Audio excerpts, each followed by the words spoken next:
आपण ऐकत आहात लिसन टू री. प्रकरण 5. स्वातंत्र्योत्तर महाराष्ट्र 1947 ते 1960. संयुक्त महाराष्ट्र आंदोलन. महाराष्ट्राला वैभवशाली ऐतिहासिक व सांस्कृतिक वारसा लाभला आहे. छत्रपती शिवाजी महाराजांनी स्वराज्याची निर्मिती केली. रयतेमध्ये स्वराज्य, स्वधर्म, स्वभाषा व स्वसंस्कृती याविषयी जागृती घडवून आणली. त्यामुळे मराठी माणसात अस्मिता निर्माण झाली. इसवी सन 1818 मराठा सत्तेचा ऱ्हास होऊन त्याची जागा इंग्रजांनी घेतली. इंग्रजांनी सामाजिक व शैक्षणिक क्षेत्रात केलेल्या सुधारणांमुळे देशात प्रबोधनाची चळवळ सुरू झाली. महाराष्ट्रातही या चळवळीला वेग आला. अनेक समाजसुधारकांनी समाज प्रगतिशील व पुरोगामी होण्यासाठी समाज सुधारणा चळवळ गतिमान केली. धार्मिक, सामाजिक, शैक्षणिक जागृती होऊन भारतीयात राष्ट्रवाद वाढीस लागला. यातूनच राष्ट्रीयत्वाची भावना वाढीस लागून इसवी सन 1947 भारत स्वतंत्र झाला. भाषावार प्रांतरचनेची मागणी वाढीस लागली. महाराष्ट्रातही मराठी भाषिक राज्याची मागणी करणारी संयुक्त महाराष्ट्र चळवळ इसवी सन 1946 पासून सुरू झाली. अनेक स्थित्यंतरातून या चळवळीची वाटचाल होऊन शेवटी दिनांक 1 मे 1960 रोजी महाराष्ट्र राज्याची निर्मिती झाली. संयुक्त महाराष्ट्र ऐतिहासिक पार्श्वभूमी. मराठी भाषिक लोकांच्या महाराष्ट्राच्या एकीकरणाचा विचार 20व्या शतकाच्या सुरुवातीपासूनच अनेक जाणकारांनी व्यक्त करण्यास सुरुवात केली. त्या दृष्टीनं साहित्य संमेलनांचा वाटा महत्त्वाचा ठरतो. महाराष्ट्राचे पहिले मुख्यमंत्री यशवंतराव चव्हाण आपल्या ऋणानुबंधमध्ये लिहितात, मराठी भाषकांच्या एकीकरणाची ओढ साहित्य संमेलनातून निर्माण झाली. 1908च्या साहित्य संमेलनाच्या अध्यक्षीय भाषणात चिंतामणराव वैद्य यांनी या एकीकरणाचा उल्लेख केला होता. तेव्हा महाराष्ट्राच्या एकीकरणाशी या संमेलनाचा निकटचा संबंध आहे. याप्रमाणेच न. चि. केळकर, विठ्ठल वामन ताम्हणकर, ज्ञानकोशकार केतकर, आचार्य विनोबा भावे, धनंजयराव गाडगे, प्रबोधनकार ठाकरे, गणत्र्य माडखोलकर, ग. वि. पटवर्धन, श. रा. शेंडे अशा अनेकांनी महाराष्ट्राच्या एकीकरणाची 1990 पासून स्वप्न पाहिली होती. 1911 साली इंग्रज सरकारला बंगालची फाळणी रद्द करावी लागली. त्या संदर्भात भाषा व राष्ट्रीयत्व या शीर्षकाखाली केसरीमध्ये न. चि. केळकर यांनी लिहिले की मराठी भाषा बोलणाऱ्यांची सर्व लोकसंख्या एका अंमलाखाली करावी. लोकमान्य टिळकांनी 1915 साली भाषावार प्रांतरचनेची मागणी केली होती. आपल्या दैनिक केसरीतून त्याचे महत्त्व व आवश्यकता त्यांनी जनतेला समजावून सांगितले होते. परंतु त्या दरम्यानच्या काळात देशाच्या स्वातंत्र्याचा प्रश्न अधिक महत्त्वाचा असल्यानं या विषयाकडे गांभीर्यानं पाहिलं गेलं नाही आणि ते साहजिकच होतं. तेव्हा सामान्य मराठी माणसापर्यंत हा विषय गेला नाही. पण आंध्र व कर्नाटकच्या लोकांनी आपल्या एकीकरणाच्या चळवळी सुरू केल्या होत्या. महाराष्ट्रात तशा काही हालचाली होत नाहीत याचे न. वि. पटवर्धन यांना वाईट वाटत होते. परंतु त्यांनी या विषयाला चालना देण्यासाठी प्रश्नावलीच्या रूपानं 40 पुढाऱ्यांच्या मुलाखती प्रसिद्ध केल्या.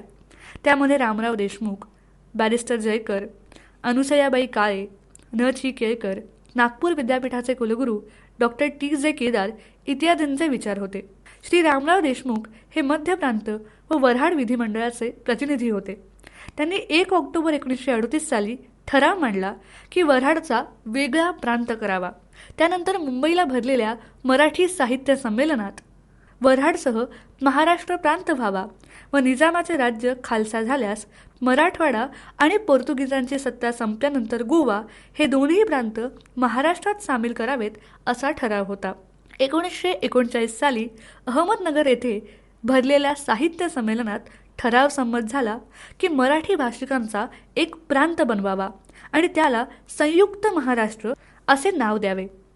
28 जानेवारी 1940 साली रामराव देशमुख यांच्या अध्यक्षतेखाली मुंबई येथे संयुक्त महाराष्ट्र सभा ही संघटना स्थापन झाली. 24 मे 1940 रोजी डॉक्टर टी. जे. केदार यांच्या नेतृत्वाखाली महाराष्ट्र एकीकरण परिषद भरवण्यात आली. त्यावेळी त्यांनी काँग्रेसवर टीका केली. जो महाराष्ट्रात जन्मला व येथे कायम ज्याचे वास्तव्य आहे तो महाराष्ट्रीयन असे स्पष्ट करून सर्व मराठी भाषा बोलणाऱ्यांचे एक राज्य व्हावे अशी त्यांची मागणी केली. तत्पूर्वी 1940च्या प्रारंभी श्री वाकणकर यांनी धनंजयराव गाडगे व न. वी. पटवर्धन यांच्या मदतीनं संयुक्त महाराष्ट्राचा नकाशा तयार केला होता. तर महाविदर्भ व्हावा असे लोकनायक बापूजी यांना वाटत होते. त्यांच्या मते एकच भाषा बोलणाऱ्यांचे 2 स्वतंत्र प्रांत झाले तर काहीही बिघडणार नाही. संयुक्त महाराष्ट्र झाल्यावर त्यावर पश्चिम महाराष्ट्राचे वर्चस्व राहील आणि महाविदर्भाला गौण स्थान राहील अशी भीती महाविदर्भाच्या पुरस्कर्त्यांना वाटत होती. एकीकरणामागील तात्विक भूमिका. कोणत्याही सार्वजनिक चळवळीमागे विधायक विचार आणि समाजहित आवश्यक असते, तरच त्याला लोकांचा पाठिंबा मिळतो व चळवळ यशस्वी होते. त्या दृष्टीनं संयुक्त महाराष्ट्र आंदोलनाच्या मागेही विचार होते, एक तत्वज्ञान होते. मराठी भाषा बोलणाऱ्यांचा संयुक्त महाराष्ट्र का व कशासाठी याचे तर्कशुद्ध विवेचन करून त्या आंदोलनाची तात्विक भूमिका धनंजयराव गाडगे यांनी स्पष्ट केली. एक इतिहास, भाषेचा प्रभाव, धार्मिक परंपरा, लोकरीती, ग्रामरचना आणि सर्वात महत्त्वाची गोष्ट म्हणजे आपण एक आहोत ही लोकांची भावना असली की आपली हक्काची भूमिका सांगितली जाते. धनंजयराव गाडगे यांच्या या कामगिरीचे महत्त्व सांगताना यशवंतराव चव्हाण आपल्या ऋणानुबंधामध्ये लिहितात की संयुक्त महाराष्ट्राच्या आंदोलनाला जी तात्विक व शास्त्रशुद्ध बैठक गाडगे यांनी दिली ती फार मोलाची होती. ज्यावेळी भाषिक प्रश्नात लक्ष घालण्यास उच्च कोटीचे विद्वान तयार नव्हते, त्यावेळी गाडगे यांनी अत्यंत स्पष्ट शब्दात आपले विचार मांडले. किंबहुना त्यांची भारतीय संघराज्याविषयीची संकल्पना स्पष्ट असल्यानं त्यांनी संयुक्त महाराष्ट्राला पाठिंबा दिला.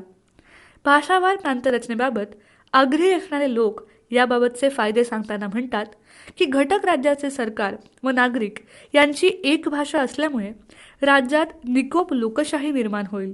जनतेचे विचार, भावना सरकारपर्यंत पोहोचतील. कायदेमंडळाचे कार्य जनतेस समजेल. भाषावार प्रांतरचनेमुळे भाषिक ऐक्य निर्माण होईल. लोक आपले विचार प्रभावीपणे मांडू शकतील आणि प्रांताची भाषा व संस्कृती याचे संवर्धन होईल. भाषावार प्रांतरचनेस विरोध करणारे याबाबतचे तोटे सांगतात की भाषावार प्रांतरचनेमुळे राज्यात फुटीरता वाढीस लागेल. भाषावार प्रांतरचना राष्ट्रीय एकात्मतेला बाधक ठरेल. प्रांताप्रांतात संघर्ष वाढीस लागेल. स्वातंत्र्यानंतर भाषावार प्रांतरचना करण्याचे धोरण भारत सरकारने स्वीकारले. मराठी भाषिकांच्या आशा पल्लवित झाल्या आणि यामधून महाराष्ट्राच्या निर्मितीसाठी संयुक्त महाराष्ट्र चळवळ निर्माण झाली. संयुक्त महाराष्ट्र आंदोलनाचे टप्पे. संयुक्त महाराष्ट्र आंदोलनातील ग. त्र्यं माडखोलकर यांचे योगदान फार मोलाचे होते. दैनिक तरुण भारतमध्ये त्यांनी लिहिलंय की आंध्रचे पट्टभिसिता रामय्या व कर्नाटकचे रंगराव दिवाकर आपल्या प्रांताच्या निर्मितीसाठी जसे झटत होते तसे शंकरराव देव महाराष्ट्र निर्मितीबाबत झगडत नव्हते. त्यांची ही उदासीनता चीड आणणारी होती. शंकरराव देव, काकासाहेब गाडगे व बाळासाहेब खेर या महाराष्ट्राच्या राज्यसभेतील नेत्यांना एकीकरणाची मागणी एकमुखी करण्याइतके त्या प्रश्नाचे अगत्य वाटत नाही काय, असा प्रश्नही त्यांनी जाहीरपणे विचारला. अर्थात अशी टीका करताना या नेत्यांनी तसे प्रयत्न करावेत यासाठी माडखोलकर प्रयत्न करत होते. 12 जुलै 1942 रोजी त्यांनी या विषयावर महात्मा गांधींशी पत्रव्यवहार केला. उत्तरामध्ये महात्मा गांधींनी संयुक्त महाराष्ट्राच्या कल्पनेला पाठिंबा दिला, पण मुंबई महाराष्ट्रात सामील करण्याला विरोध केला. इसवी सन 1946 साली बेळगावच्या मराठी साहित्य संमेलनात ग. त्र्यं माडखोलकरांनी आपल्या संपूर्ण भाषणात संयुक्त महाराष्ट्रावर भर दिला. या संमेलनात स्थापन झालेल्या संयुक्त महाराष्ट्र समितीत निमंत्रक म्हणून त्यांच्यावर जबाबदारी सोपवली. संयुक्त महाराष्ट्र मिळवण्यात मराठी भाषिकांना खूप त्रास सहन करावा लागला, कारण या आंदोलनासमोर अनेक अडथळे होते. यात प्रामुख्याने राष्ट्रीय नेत्यांचा दृष्टिकोन, मराठी भाषिकांच्या एकतेचा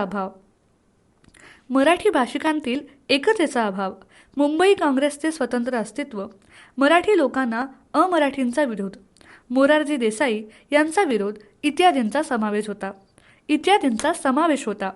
1946चे बेळगाव येथील साहित्य संमेलन. 12 मे 1946 रोजी बेळगाव येथे आयोजित केलेल्या साहित्य संमेलनाच्या वेळी गणत्र्य माडखोलकर यांनी संयुक्त महाराष्ट्राच्या निर्मितीसंदर्भात महत्त्वपूर्ण भूमिका मांडली.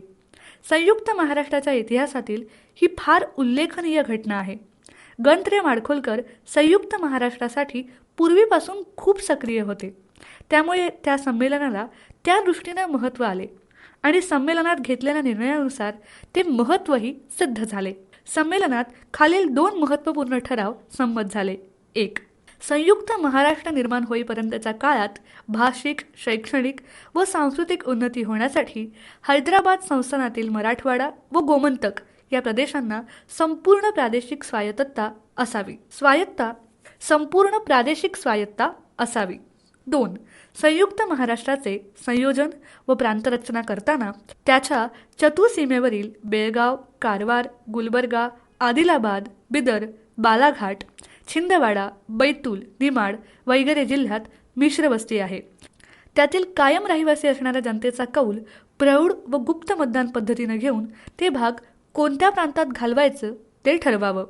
याशिवाय संमेलनात संयुक्त महाराष्ट्र समिती स्थापन करण्यात आली. तेथून खऱ्या अर्थानं संयुक्त महाराष्ट्र संघर्षाला सुरुवात झाली.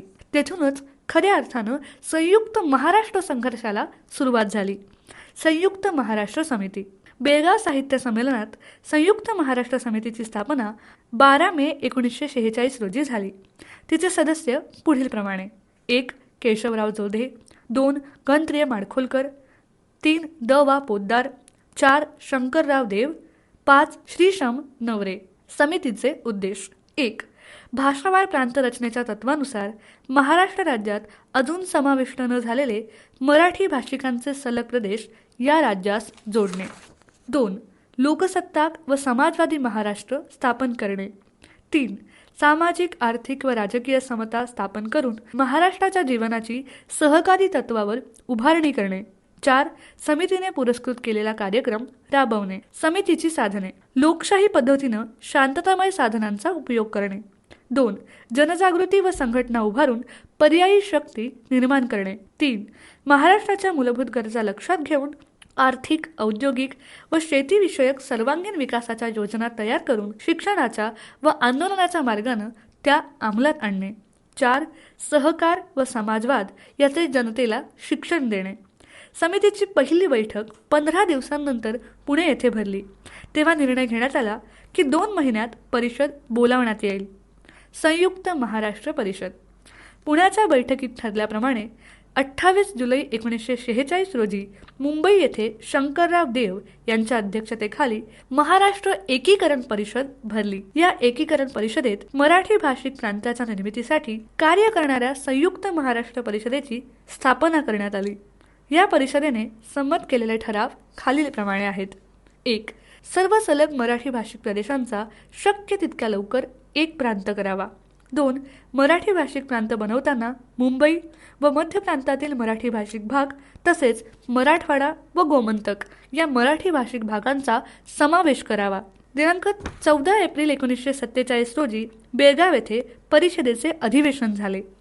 या अधिवेशनात परिषदेची कार्यकारिणी निश्चित झाली. शंकरराव देव यांच्या अध्यक्षतेखाली संयुक्त महाराष्ट्र परिषदेचे कार्य जोमाने सुरू झाले. गणत्र्य माडखोलकर, केशवराव जोधे, द वा पोद्दार, श्री श नवरे, दा वी गोखले, वसंतराव नाईक, सौ प्रमिला ओक, पूनमचंद राका इत्यादींनी मोठ्या उमेदीनं संयुक्त महाराष्ट्र आंदोलनाचे नेतृत्व केले. दार कमिशन 1948. भारताच्या घटना समितीपुढे भाषावार प्रांतरचनेचा प्रश्न आणावा यासाठीचा आग्रह मुंबईमध्ये झालेल्या परिषदेने धरला व त्याबाबतचे मत मुंबई, मध्य प्रदेश व वऱ्हाड प्रांतातील मराठी सदस्यांवर मांडण्याचे कार्य सोपवले. डॉक्टर बाबासाहेब आंबेडकर यांनी अशाच प्रकारची मागणी समितीकडे केली. घटना समितीचे अध्यक्ष डॉक्टर राजेंद्र प्रसाद यांना भाषावार प्रांतरचनेचे महत्त्व पटले म्हणून त्यांनी 17 जून 1948 रोजी न्यायाधीश S.K. दार यांच्या अध्यक्षतेखाली दार कमिशनची स्थापना केली. कमिशनने आपली अधिकार कक्षा ठरवली. यानुसार भाषावार प्रांतरचना करावी की नाही, भाषावार प्रांतरचना करताना कोणकोणते व कसे प्रांत बनवावेत याबाबत चौकशी करून आपला अहवाल सादर करावा. दरम्यान दार कमिशनने आपले काम सुरू केले होते. 20 प्रश्नांची एक प्रश्नावली महाराष्ट्रातील नेत्यांना सादर केली होती. त्यामध्ये मुंबई संबंधीचा प्रश्न हा कळीचा मुद्दा ठरला. मराठी भाषिकांना मुंबई स्वतंत्र ठेवण्यासंबंधीचे दार कमिशनचे विधान आवडणे शक्य नव्हते. त्यावरून वादंग झाले. याच दरम्यान गांधीजींनी प्रांत रचनेसंबंधी पत्राद्वारे आपले विचार सविस्तरपणे मांडले, पण काँग्रेसने गांभीर्याने घेतले नाही. उलट दार कमिशनला काँग्रेसने एक निवेदन दिले. त्यात म्हटले की स्वातंत्र्यानंतर परिस्थिती बदलली आहे. तसेच काँग्रेसने भाषेच्या आधारे तयार केलेले प्रांत राज्यकारभाराचा नमुना समजू नयेत, म्हणजे सोयीनुसार राजकारण सुरू झाल्याचे मराठी लोकांनी ओळखले.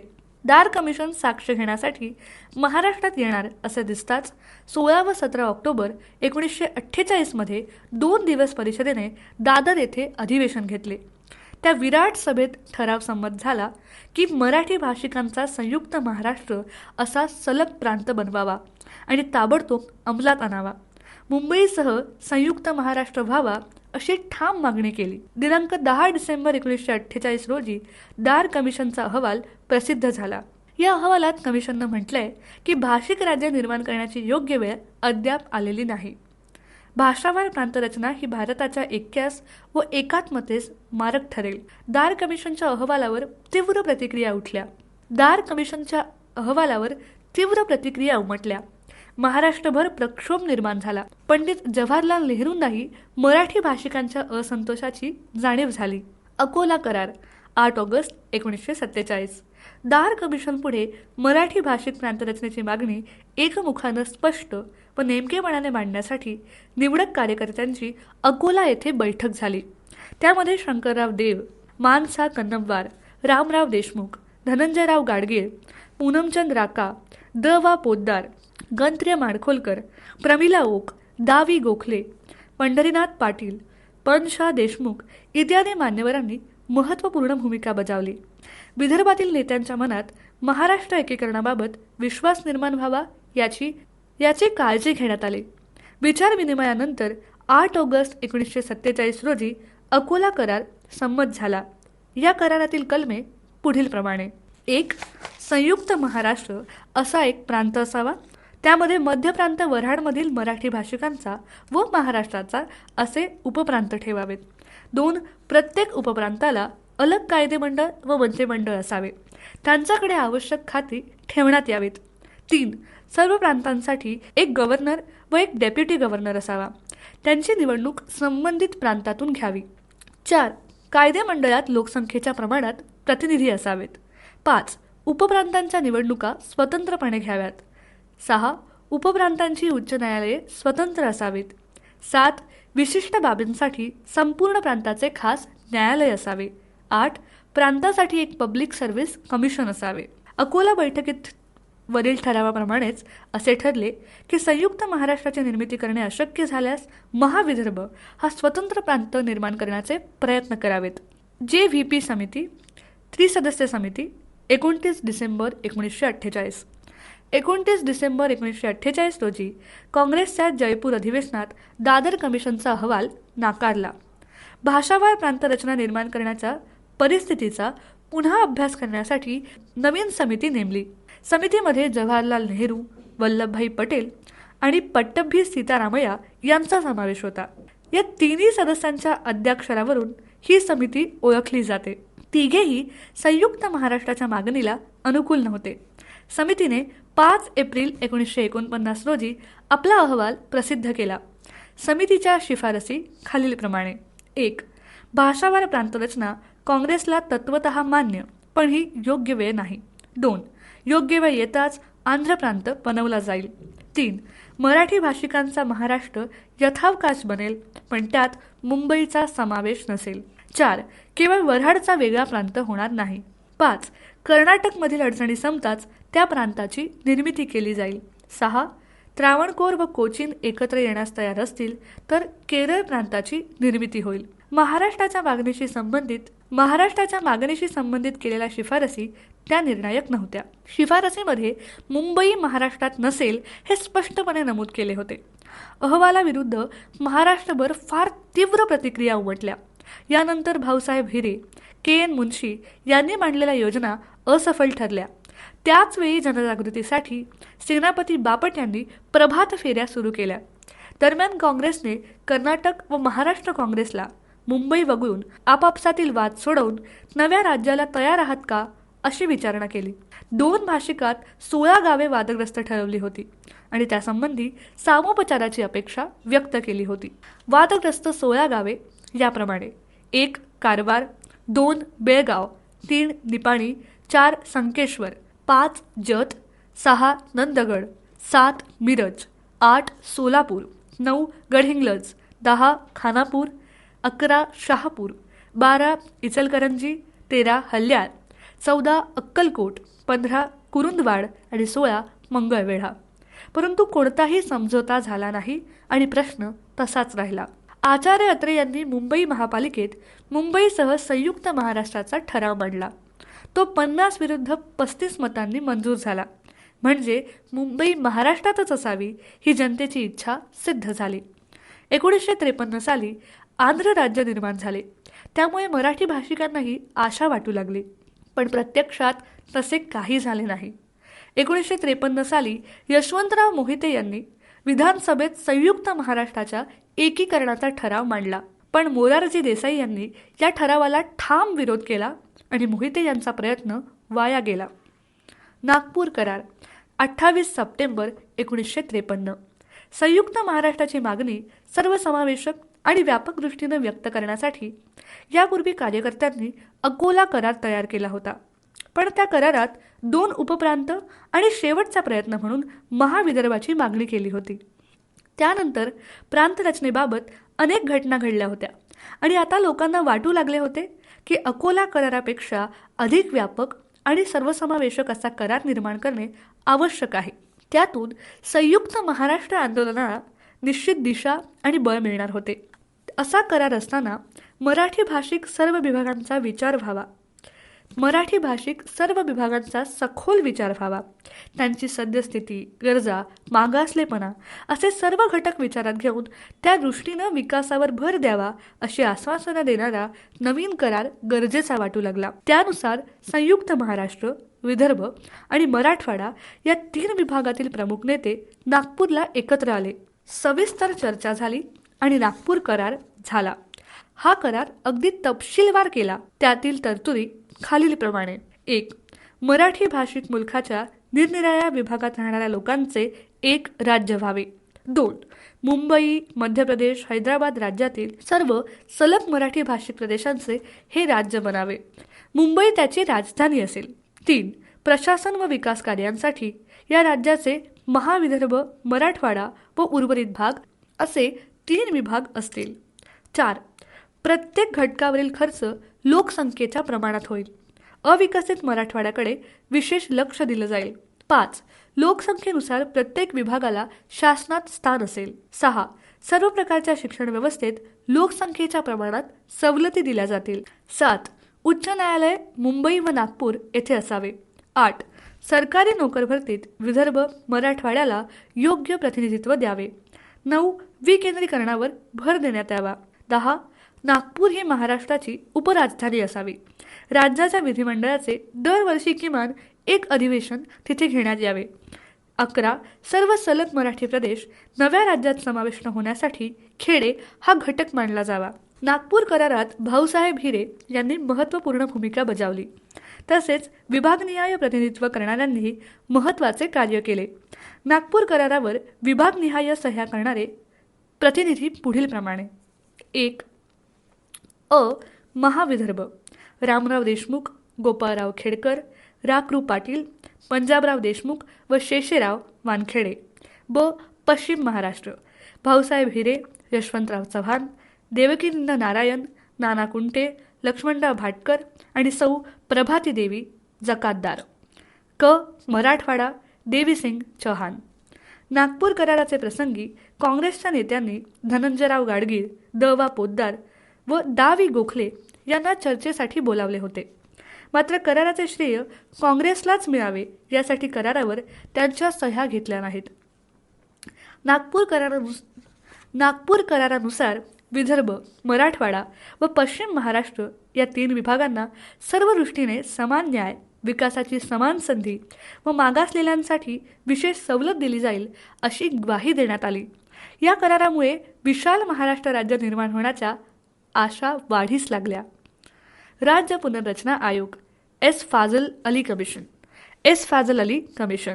भारत सरकारने न्यायमूर्ती एस. फाजल अली यांच्या अध्यक्षतेखाली दिनांक 29 डिसेंबर 1953 रोजी राज्य पुनर्रचना आयोग स्थापन केला. या आयोगाचे सदस्य म्हणून हृदयनाथ कुंजरू व सरदार के.एम. पणेकर यांची नियुक्ती केली.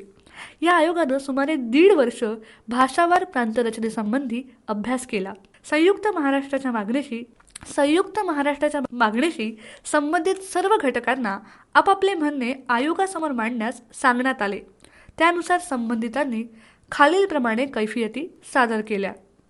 संयुक्त महाराष्ट्र परिषदेने 30 मे ते 1 जून 1954 या कालावधीत मुंबई येथे रँगलर परांजपे यांच्या अध्यक्षतेखाली अधिवेशन घेतले. खासदार गिडवानी उद्घाटक तर गोविंदलाल शिवलाल हे स्वागताध्यक्ष होते. या सर्व मान्यवरांनी मुंबईसह संयुक्त महाराष्ट्र निर्माण होणे का व कसे आवश्यक आहे आणि त्यामुळे राष्ट्र कसे बलवान होईल हे स्पष्ट केले आणि परिषदेच्या वतीनं अशी कैफियत समितीला सादर केली. मुंबई काँग्रेस स. का. पाटील, जी.बी. महाशब्दे, के. शाह, दादा परुळेकर इत्यादी नेत्यांनी सादर केलेल्या निवेदनात मुंबईसह महाराष्ट्र असा उल्लेख नव्हता. या संदर्भात स. का. पाटील यांनी स्वतंत्र मुंबई काँग्रेस कमिटीच्या अस्तित्वाकडे लक्ष वेधले. गुजरात प्रदेश काँग्रेस. आजचे मुंबई राज्य हे विशिष्ट जडणघडणीतून निर्माण झाले आहे, तेव्हा त्याचे विभाजन करू नये. जर विभाजनाची वेळ आलीच तर मुंबई हे स्वतंत्र शहर राज्य ठेवावे. खानदेश. विविध पुराव्यांच्या आधारे स्पष्ट केले की आपणाला संयुक्त महाराष्ट्रात सामील करणे अगदी योग्य व तर्कशुद्ध आहे. महाविदर्भ. ही कैफियत लोकनायक डॉक्टर माधव श्रीहरी उर्फ बापूजी अणे यांनी सादर केली. त्यांनी स्पष्ट केले की मुंबई, मध्य प्रांत, हैदराबाद या राज्यातील सर्व मराठी भाषिकांच्या प्रदेशाचा मिळून एक संयुक्त महाराष्ट्र बनावा. मराठवाड्यानेही आपले निवेदन सादर केले. तसेच गोमंतक मराठी साहित्य संमेलन कारवार येथे ना. ग. गोरे यांच्या अध्यक्षतेखाली झाले. त्यामध्ये ठराव संमत झाला की कारवार, हल्याळ, सुपे, बेळगाव, खानापूर, चंदगड यांचा एक जिल्हा बनवून तो महाराष्ट्रात सामील व्हावा. याप्रमाणे विविध निवेदने समितीला सादर झाली. त्याचा अभ्यास करून समितीनं 10 ऑक्टोबर 1955 रोजी 267 पानांचा अहवाल शासनाला सादर केला. हा अहवाल म्हणजे मराठी भाषिकांवरील वज्राघात होता. महाराष्ट्रभर संतापाची लाट उसळली. समितीच्या शिफारसी खालीलप्रमाणे: 1. विदर्भाचे स्वतंत्र राज्य असावे. 2. गुजरात, मराठवाड्यासह मुंबईचे द्विभाषिक राज्य व्हावे. हा अहवाल म्हणजे मराठी भाषिकांच्या मागण्यांकडे केलेले पूर्ण दुर्लक्ष असून त्यांचा तो अवमान होता. त्यामुळे महाराष्ट्रभर या निर्णयाला तीव्र विरोध झाला आणि पुढील तीव्र आंदोलनाची ही जणू नांदी ठरली. महाराष्ट्रातील लोकांमधील असंतोष आता वाढत चालला होता. संयुक्त महाराष्ट्राशिवाय अन्य कोणताही पर्याय स्वीकारण्याच्या अवस्थेत जनता नव्हती. लोक उत्स्फूर्तपणे एकत्र जमू लागले, चर्चा करू लागले. अशा वातावरणातच मुंबईच्या कामगार मैदानावर लोकांची मोठी सभा झाली. त्यावेळी शंकरराव देव म्हणाले, महाराष्ट्रापासून मुंबई वेगळी करणाऱ्याला आपण प्राणपणाने विरोध करू. आता जनतेच्या भावनांना आणि मागण्यांना जन आंदोलनाचे स्वरूप येऊ लागले. त्यामध्ये महिलाही उत्स्फूर्तपणे सहभागी होऊ लागल्या. सुमतीबाई गोरे, इस्मत चुगताई, दुर्गा भागवत, तारा रेड्डी, चारुशिला गुप्ते, कमलाताई मोरे, सुलताना जोहारी अशा अनेक महिलांनी आंदोलनात भाग घेतला. संयुक्त महाराष्ट्राची मागणी मान्य न झाल्यास सर्व मराठी आमदार, खासदार, मंत्री यांनी राजीनामे द्यावेत असे ठरले. या मागणीला काँग्रेस प्रतिनिधींनी प्रारंभी अनुकूलता दर्शवली. एकूण ही परिस्थिती पाहून ऑक्टोबरमध्ये वाटाघाटींना पुन्हा सुरुवात झाली. तेव्हा शंकरराव देव यांनी संयुक्त महाराष्ट्र मागणीचा पुनरुच्चार केला, तर पंडित नेहरूंनी द्विभाषिक राज्याचा प्रस्ताव पुन्हा मांडला. देव यांनी त्यास विरोध केला. केंद्रीय श्रेष्ठींबरोबर दिल्ली येथे त्या वाटाघाटी चालू होत्या. त्यात संयुक्त महाराष्ट्राऐवजी द्वैभाषिकाच्या प्रयोगावर केंद्रीय नेत्यांनी भर दिला, पण या चर्चेत बेळगाव कारवारच्या प्रश्नाचा उल्लेखही आला नाही. एकूण ही बोलणी फिसकटली. त्यानंतर 7 नोव्हेंबर 1955 रोजी कामगारांची सभा होऊन निदर्शनाचा कार्यक्रम ठरला. मुंबईच्या फणसवाड्यातील कोळीवाड्यात एक मोठे अधिवेशन घेतले. त्यात विविध कामगार संस्था, कम्युनिस्ट प्रजा, समाजवादी शेतकरी कामगार पक्ष, जनसंघ असे अनेक राजकीय पक्ष सामील झाले. या अधिवेशनाचे उद्घाटन रोहित दवे यांनी केले. अध्यक्षपदी कॉम्रेड श्रीपाद अमृत डांगे होते. या अधिवेशनात SM जोशी यांनी ठराव मांडला की मुंबई विदर्भासह संयुक्त महाराष्ट्र व्हावा. या ठरावाला KL पाटील, ल.मा. पाटील, केनी जोगळेकर, रसिक भट यांनी पाठिंबा दिला. त्रिराज्याचा प्रस्ताव. मराठी लोकांचा हा तीव्र विरोध पाहून काँग्रेस वर्किंग कमिटीने दिनांक 8 नोव्हेंबर 1955 रोजी नवीन असा त्रिराज्याचा ठराव पास केला. ते त्रिराज्य याप्रमाणे: अ. संपूर्ण गुजराती भाषिकांचे एकजिनसी राज्य असावे. ब. मुंबई शहर उपनगर यांचे 160 चौरस किलोमीटर विस्ताराचे स्वतंत्र राज्य असावे. क. मराठवाड्यासह महाराष्ट्र राज्य असावे.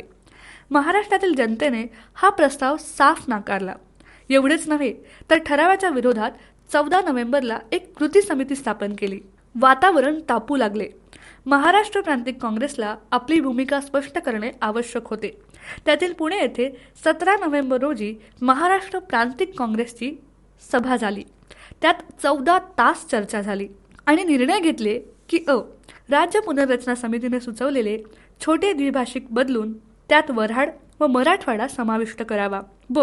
3 राज्य केल्यास मुंबईचे स्वतंत्र राज्य राष्ट्रहित साधू शकणार नाही. प्रत्यक्ष संघर्षाला सुरुवात.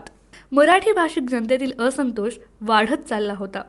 पण त्याचवेळी मोरारजी देसाई आणि त्यांचे समर्थक आनंदित झाले, कारण त्रिराज्य योजनेमुळे मुंबई स्वतंत्र होणार आणि मुंबई महाराष्ट्राला मिळणार नाही ही त्यांच्या दृष्टीनं मोठी जमेची बाजू होती. त्यामुळे मुख्यमंत्री या नात्यानं मुंबई शासनाची त्याला संमती घेण्याची मोरारजींना घाई झाली.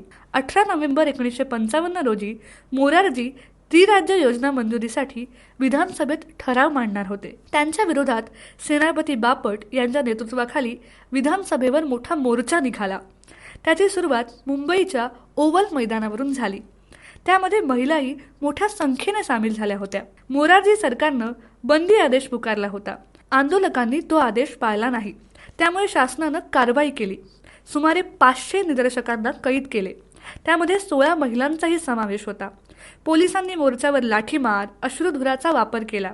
त्यामध्ये अनेक आंदोलक जखमी झाले. विधानसभेत या विषयावर 4 तास चर्चा होऊन बैठक संपली.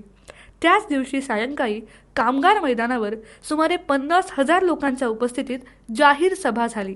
Comrade S.A. डांगे यांनी मार्गदर्शन केले.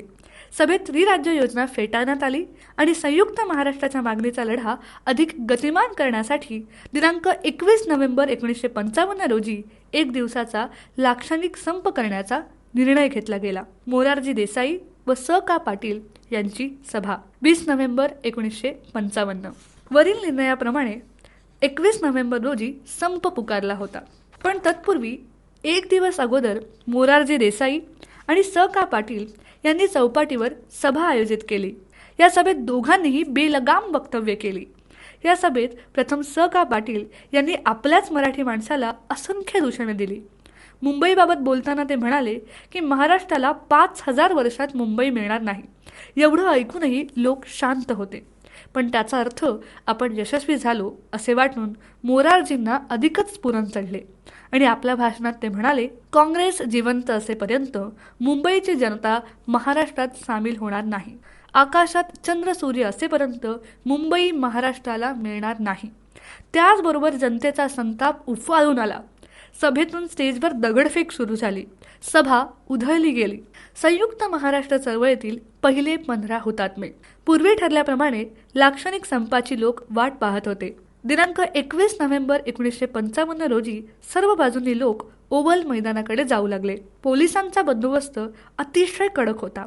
मोरारजी सरकारनं जमाबंदी आदेश जारी केला. 4 ते 5 लाख लोक जमले होते. सेनापती बापट यांच्या नेतृत्वाखाली बंदी आदेश मोडला. पोलिसांनी प्रथम लाठीमार, अश्रुधूर आणि नंतर जमावावर गोळीबार केला. त्यात 15 आंदोलक हुतात्मा झाले, तर सुमारे 300 लोक जखमी झाले. 400 पेक्षा जास्त लोकांना अटक झाली. तोपर्यंत विधानसभेतील कामकाज आटपून SM जोशी, नौशेर भरूचा व अमोल देसाई आंदोलनाच्या ठिकाणी आले.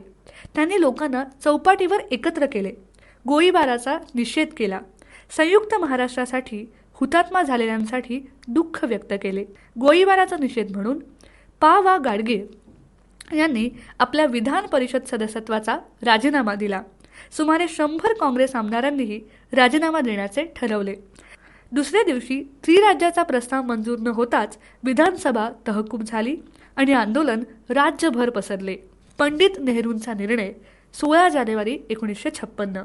मोरारजी सरकारने मुंबईत आंदोलनाबाबत धोरण राबवण्यास सुरुवात केली. त्यातून अनेक हुतात्मे झाले.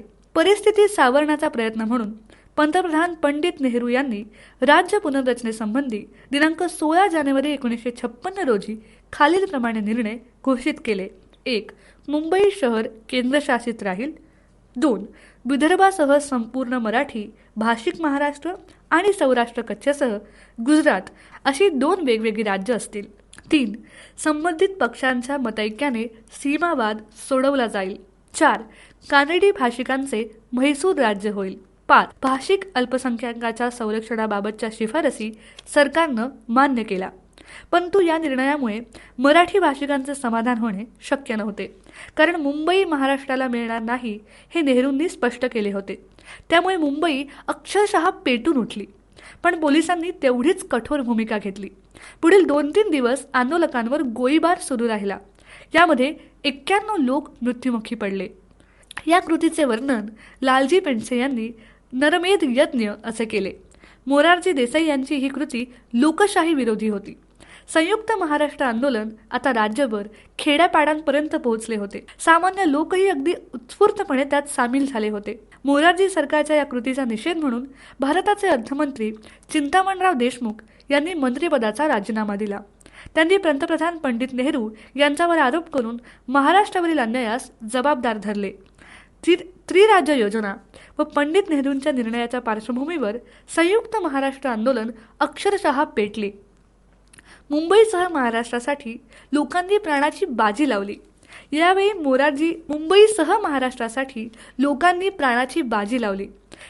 मोरारजी सरकारनं केलेल्या गोळीबारात 106 जण हुतात्मा झाले.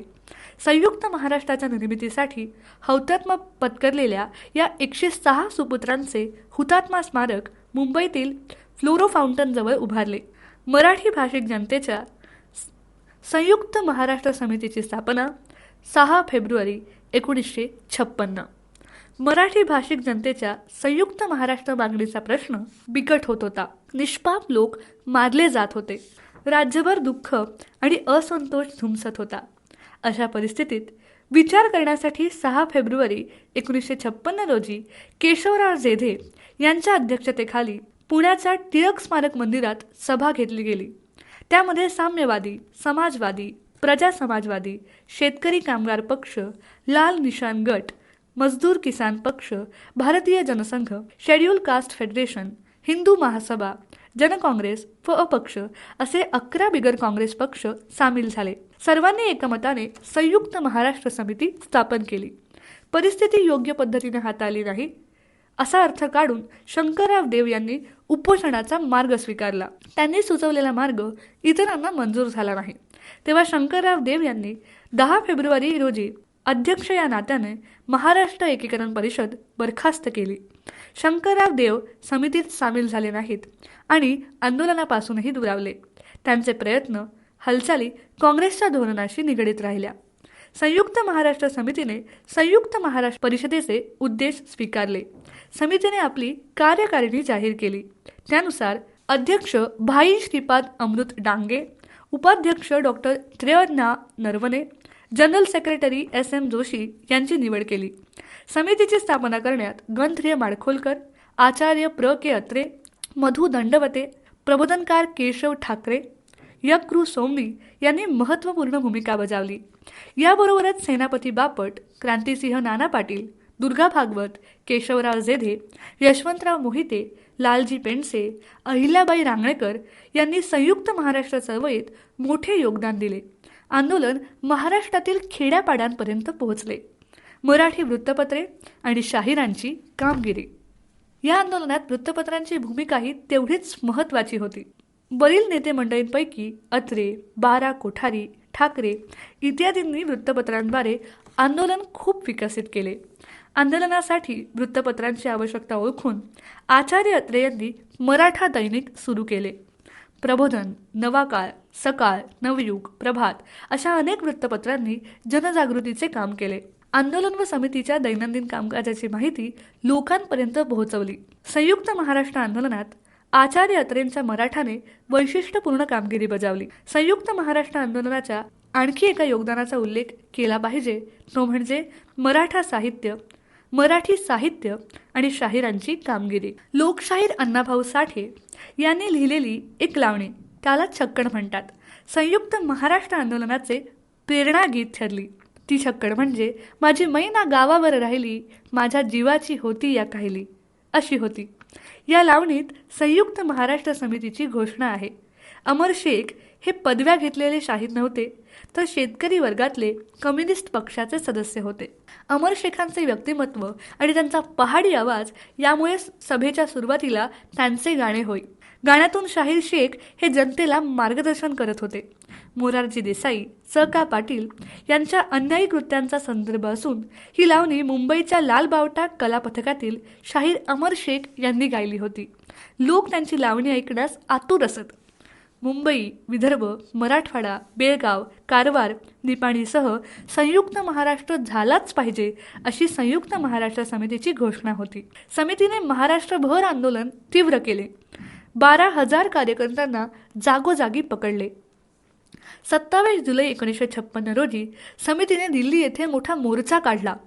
Comrade S.A. Dange, barrister Nath Pai, comrade Bhupesh Gupta इत्यादी सदस्यांनी संसदेत महाराष्ट्राची बाजू प्रभावीरित्या मांडली. डॉक्टर आंबेडकर यांची भूमिका. भाषावार प्रांतरचना करण्यास डॉक्टर बाबासाहेब आंबेडकर फारसे उत्सुक नव्हते.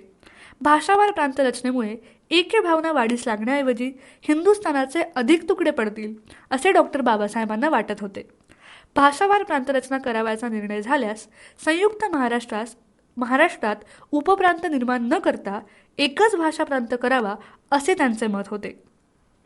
मुंबई शहर हा महाराष्ट्राचा अविभाज्य भाग असल्यामुळे त्याचा समावेश संयुक्त महाराष्ट्रातच केला जावा असा त्यांचा आग्रह होता.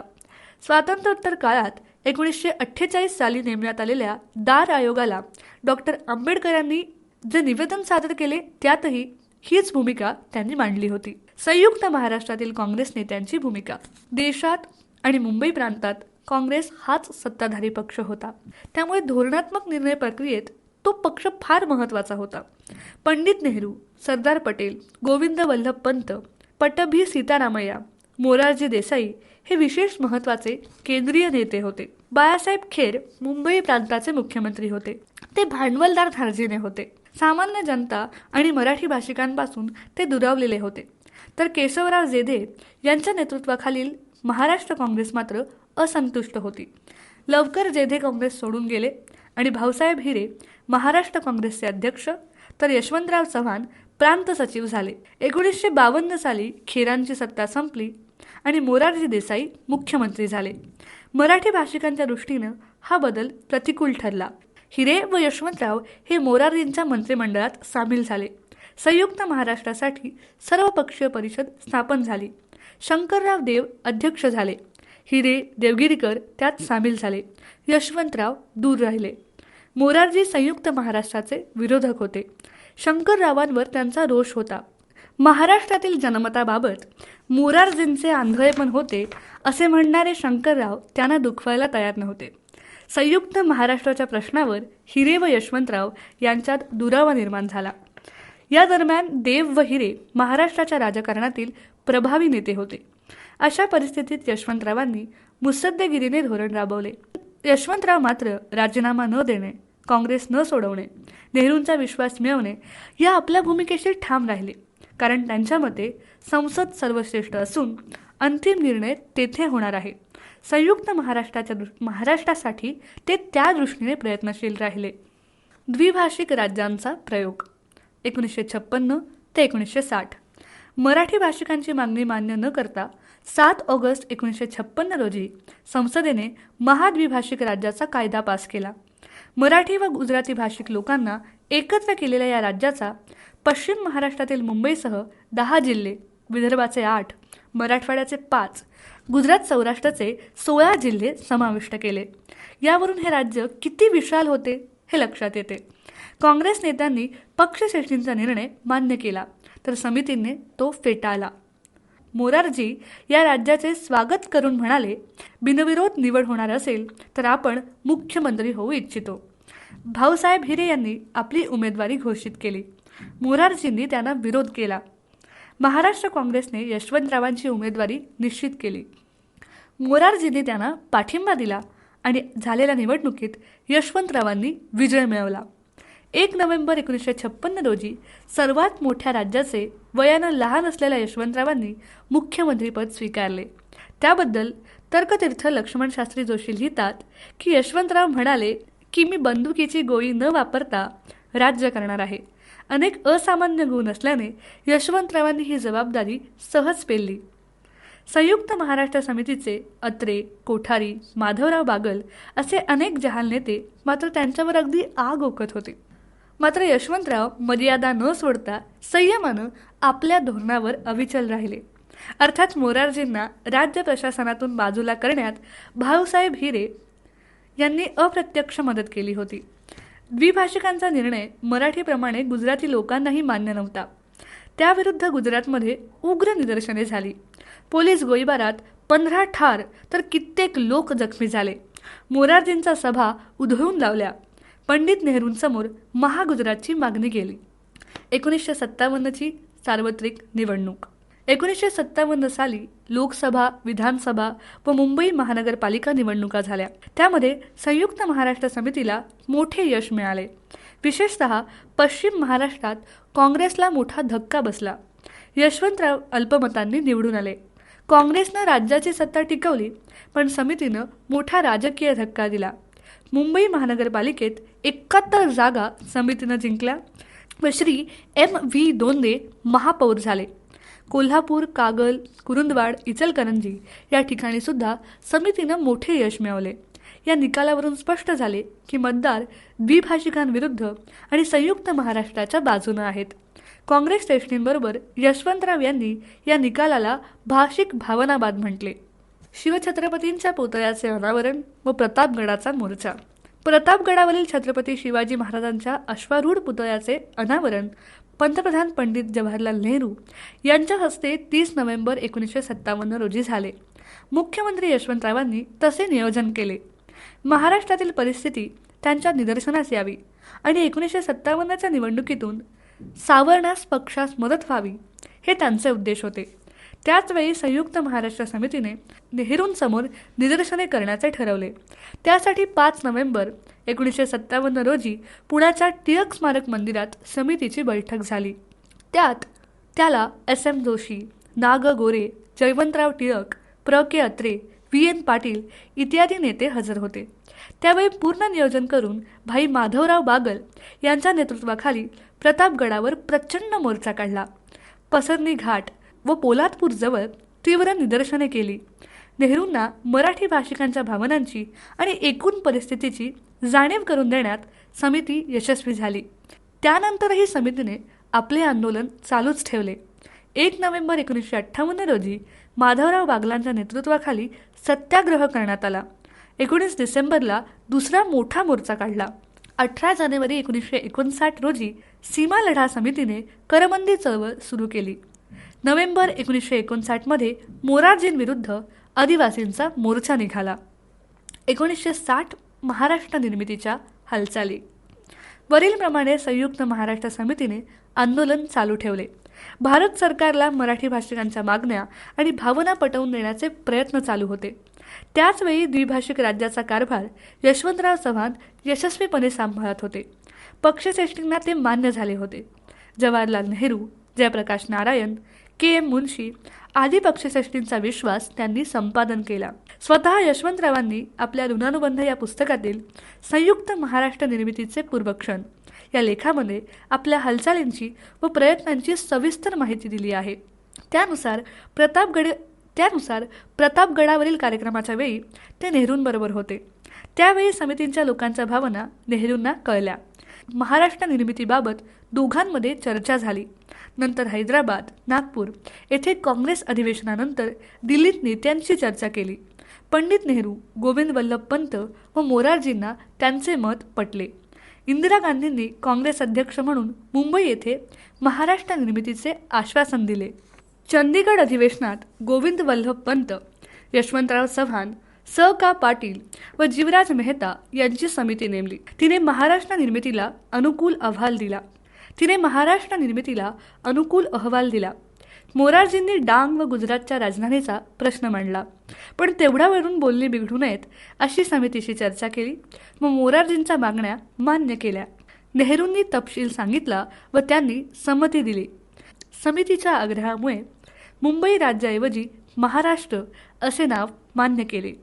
महाराष्ट्र व गुजरात यांच्यातील आर्थिक प्रश्न सोडवण्यासाठी 2 सदस्यांच्या समितीचा अहवाल मान्य झाला.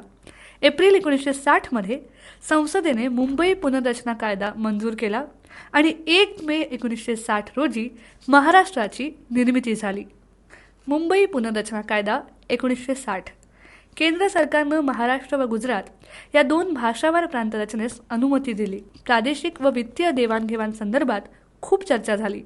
डांगचा प्रदेश महाराष्ट्राला द्यावा की गुजरातला असा वाद निर्माण झाला.